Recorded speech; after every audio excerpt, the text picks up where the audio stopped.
আমার বাড়ির পিছনের সবজির বাগান নিয়ে আমি তোমাদের সাথে আগেও অনেক ভিডিও করে দেখিয়েছি, যখন এগুলো একদম ছোট ছোট ছিল। আজ এগুলো অনেক বড় হয়ে গেছে, তাই ভাবলাম যে আরেকটা ভিডিও করে তোমাদের সবাইকে আমি দেখিয়ে দিই। আমাদের বাড়িতে কিন্তু সবজি লাগানোর একটাই উদ্দেশ্য, যাতে আমরা সারবিহীন খাবার শাকসবজি খেতে পারি। আর হ্যাঁ, আমরা সেটা করতে সফল হয়েছি, কারণ আমরা এই গাছগুলোতে কোনো রকম সার ব্যবহারই করি না। ওখানটা যেটা দেখতে পাচ্ছ, খসলা শাক লাগানো ছিল, অনেকগুলোই খাওয়া হয়ে গেছে। আর এই যে এই সর্ষে ফুলের গাছটা আমরা কোনো বছরই কখনোই লাগাইনি, কিন্তু জানি না কেন ওই জায়গাটাতেই প্রতি বছর একটা একটা করে সর্ষে ফুলের গাছ হয়।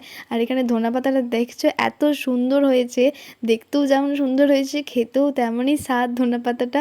আর প্রচুর ঘনভাবে এরা হয়েছে। আর ওই দিকটা খসলা শাক, প্লাস এইদিকে ছিল যে পালং শাক ছিল, যদি পালং শাক এখনও অতটাও বড় হয়নি। আর এখানে টমেটো গাছটা অনেক বড় হয়ে গেছে। সেদিন মনে হচ্ছে এই ছোট্ট একটা টমেটো চারা এনেছিল মা। তারপর ওখানে যেগুলো সাইডে লাগানো ছিল অনেকগুলোই লঙ্কার গাছ লাগানো আছে, যদিও এখনও এগুলো খুব ছোট আছে, লঙ্কা ধরার মতো বড় হয়নি। আর এদিক পুরোটাই টমেটো আর বেগুন গাছ লাগানো হয়েছে।